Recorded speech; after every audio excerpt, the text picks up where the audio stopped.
Hey, what up YouTube, welcome back to a new video with Rams fan YT. In today's video, we will be going over my predictions for League 2 for the upcoming campaign. Because it's not just Wrexham who are in this league, and you'll find out later what I actually think of Wrexham's chances coming up in this campaign. But, as always, it's a chaotic campaign which, in my opinion, doing research, one of 18 clubs could be promoted and only 4 are allowed. So, realistically, don't have a go at me in the chat too much. Don't call me uneducated or whatever. I've done my homework the best I can. And also, a bit of it has to be opinion and what you think with your heart. Let's get straight into this though. 24th, I've gone with Doncaster Rovers. They had only won 2 games in 16 matches at the tail end of last season. Although pre-season has been positive, they haven't actually played any opponents at their level. Always a difficult gauger, therefore. You really want to play someone in the league you are at to know where their intensity is. The chairman really actually, I think, has a lot to answer for, who seems to be all words with no action. For example, where's the cash injection that he promised earlier, with only one player actually signed for a fee? And the signings all look quite poor, really, only notably George Broadbent, Joe Ironside and Tyler Roberts being the standouts. Therefore, I reckon heavy relegation favourites for me. 23rd, Gillingham. I am going counter here to popular views. Some people are saying I'm going to challenge for the playoffs. This is based on notions of the signings that they've made would make a huge difference for them. But you can't bring in loads of new signings and hoping they will instantly hit it off and bring results. But I'm even more fearful than that because as the negative attitudes are already surrounding this club. And Neil Harris, I think, has done an absolutely woeful job with the Gills, and they will be stuck in a battle throughout the season, just like last time. Just this time, heads will drop and protests will occur, and they will go down. 22nd, Tranmere Rovers. There's no doubting that the overall firepower in this squad, especially some of the strikers brought in during the transfer window. However, this team over recent years has stagnated, which has resulted in a new manager in the guise of Ian Dawes. And yes, he was very good at caretaker spells, but there's very little pressure to perform under that capacity of caretaker roles. You very rarely get the full-time gig. And his previous gigs as a permanent manager have been at clubs where there's been no pressure.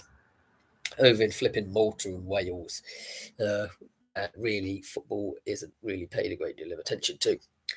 I think this is just a gut feeling, not really actually research driven as well, but that is what part predictions really are. You can't just go and look at stats because that's not actually how football works either. 21st, Accrington Stanley. Now, I know Accrington are expected to do well this season, but we need to look at the transfers, and thus far they having only brought in Kevin Mellor and 3 very inexperienced loanees, whereas they got rid of a total of 17 players. That's pretty much half the squad, and then they only have 1 player who has a contract beyond the end of the season. I know in League 2 that contracts are much shorter, but you expect a huge influx of players if you get relegated. But there's been no impetus and the same old manager they've had for an absolute ice age, it seems. I just think it will be another struggle this time round. 20th, Newport County. I've seen a lot of pundits and predictions saying they will definitely be relegated. However, most of these are based on the lack of a clinical goal scorer. This, I do believe, will be costly at many points throughout this season, so I think they will struggle. But if we look at the geographical area they are in, they have a large talent pool to touch into, and I would expect some academy products to come through. This fighting for the badge and the rawness that comes with youngsters will finish them just outside of a relegation zone. 19th, Harrogate Town. They're becoming a bit more of an established at this level now, I think. And I've been impressed with the signings of Matty Fords and Matty Darley, who both did a great job on loan with the club last season. Liam Gibson, who is just reaching the peak of his career, and the 2018 League Two playoff winner Rod McDonald, and the young but skillful Abraham Odo.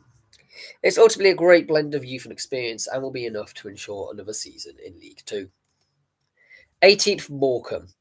They did ship 78 goals in League One last season, and I'm yet to see any real improvements in defence. Like the goalkeeper they brought in to replace the dreadful Conor Ripley was the 28-year-old Stuart Moore, who has only ever made 159 appearances, hardly what you would call an experienced pro. And during his 7 appearances in the national campaign with Wealdstone in 2020-21, the last time he was actually prolifically playing, he conceded on average 2.29 goals a game. And last season, he did 4 goals in the 2 games he did appear in. They haven't brought in any centre-backs, and the only decent defence acquisitions are the wing-backs. 17th, Milton Keynes Dons.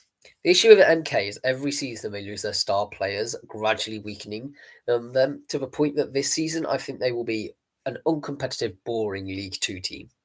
I do rate Graham Alexander, but even he must find it difficult with other clubs taking their big hitters like Bradley Johnson, Will Grigg and Zach Jules. With those loss of those players, they will struggle to score goals, having failed so far to recruit a striker, and only 2 recognised at the club haven't even hit double digits between them over their career. They are academy products, by the way, but we know. 16th, Walsall. They seem to have found a bit of a rut over recent seasons of looking abject and dull without being anywhere near the playoffs or looking anywhere over their shoulder. I can't say beyond this with the current trajectory, and Matt Sadler is really an unknown quality. But I do reckon a few years down the line, things could become quite exciting. With the signings brought in, they aren't really off your feet stuff for this season coming up anyhow. 15th, Grimsby Town. It's hard to judge the Mariners. Yes, they did immensely well in both cup competitions last season, but that's also in the cup where teams don't always play their full strength squad. It's hard to judge and can't really base it as a metric for the league. But they have invested wisely into the squad, but they also don't strike me as having the luck needed in the league at the moment. Although there's a saying that you make your own luck, unfortunately this in football is actually quite rare. And I do think this season will be an unfortunate one. However, come a few years down the line and it could be much more riveting. 14th, Mansfield Town. Yes, it is a strong League 2 team on paper, with the maestro of getting out this league with a budget in Nigel Clough. But there is something which makes me feel that the disappointment of missing out on the playoffs may have an impact this season. I have no doubt that they will start well, but as other teams improve their team spirit, as they start losing or drawing games, a massive cloud of depression and deja vu will loom over them, and they will have a nosedive to 14th. Or they will release the playoffs comfortably this season. We will see. 13th, Forest Green Rovers. The owner seems distracted on funding Just Stop Oil and having arguments on TalkSport and actually helping the team in the pitch, which I don't really want to get into them arguments, but may I remind people that they have conceded 89 goals last season. Luke Daniels is a decent signing if he can rekindle his 2015-17 self, as is Matty Taylor, as long as he doesn't become his Bristol City type player, and the rest of the signings are naive and young with much potential. But what I'm seeing is a huge lot of gambles going on here, and they're probably hoping that this will pay off, which, by my experience, buying players on a gamble rarely works out. However, occasionally they will produce a banging game, hence why we'll be in mid-table. 12th, Barrow. It seems surprising to me that they're still intermingling at the top end of the table.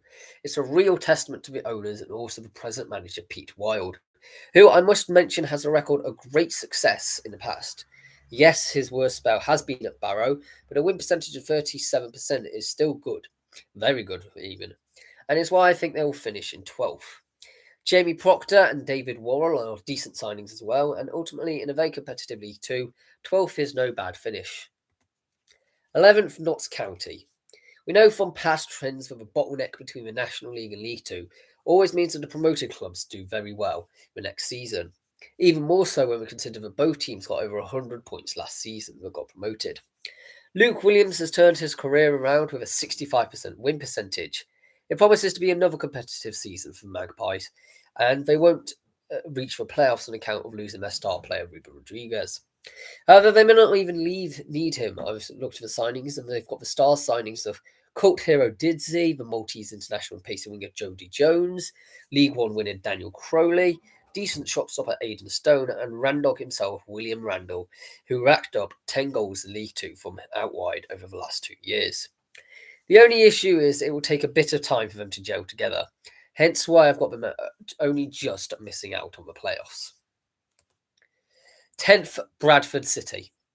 In such a strong league, it is inevitable that a team who looked so good last season will not be good this time round. The main issue is that they have stood still while others have sprinted past. So yes, Kevin McDonald, Alex Patterson and Ash Taylor all may be decent signings, but they have lost some of the experience that came with Matty Folds, Adam Clayton and Abo Aissa. When it comes to crunch time and things get tough, that experience is really needed. Hence this year, they'll just miss out on the playoffs.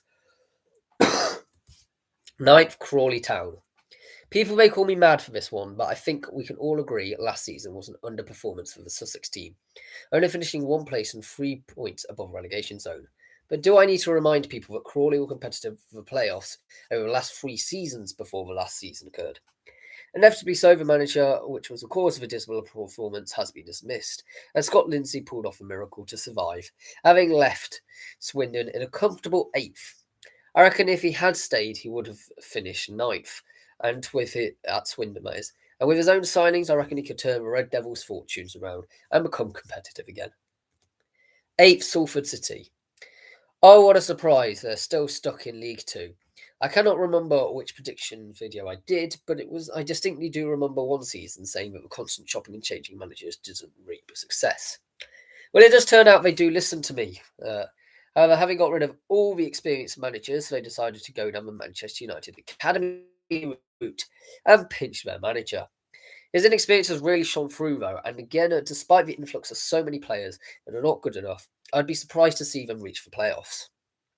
However, after all this condemnation, I have to concede they are a decent outfit, and therefore they will be strong this season. 7th, Swindon Town. Probably fair to say a disappointing campaign last season. So why will it be better this season? Well, let's just say appointing Michael Flynn as a manager could be a masterstroke in the long run, having won having won at the League Two Manager of the Month 4 times and reached the League Two playoff final twice with Newport. They removed the deadwood and haven't over-recruited, which could have been a temptation following last season's misery. I think they'll sneak in the playoffs in the end, really. 6th, Sutton United. A lovely underdog story for this club. Every year they are tipped for relegation, and every time they go and prove the doubters wrong. Everyone is probably saying that they'll be relegated in such a strong League Two this season, but I have a niggling suspicion that they won't take it lying down. Instead, determined to prove their worth, they will replicate the 2021-22 season and look dogged and determined, but this time reach the playoffs. 5th, Colchester United. What a stupid prediction to put the U's to be promoted. Well, I'll double down on the crazy and say that they'll win the playoffs. Here's why. For many years, they've been building a project at a time without anyone, even the fans, really noticing, such as the changing of charity names, which ultimately doesn't actually have that much impact on the pitch, but the inclusion of the academy players like Che Cooper, Khan Bennett, and Bradley Hionveyan, that's definitely butchered his name wrong, all of whom look composed and matured beyond their years in front of goal, and could surprise a great deal of teams coming against them this season. They also have a great deal of experience in the guys of Connor Hall, John Akinde, Tom Hooper, and Alex Newby. However, throughout the squad, I see players from their academy or other people's academies and are still young. This is when I see them pouncing and taking the league by surprise to compete amongst the giants at this level. 4th, Wrexham. People need to stop being deluded and think that the Welsh outfit will dominate the league again. We need to remember that it took a few tries for the Hollywood-owned team to get out of League Two. To get out of the National League into League Two.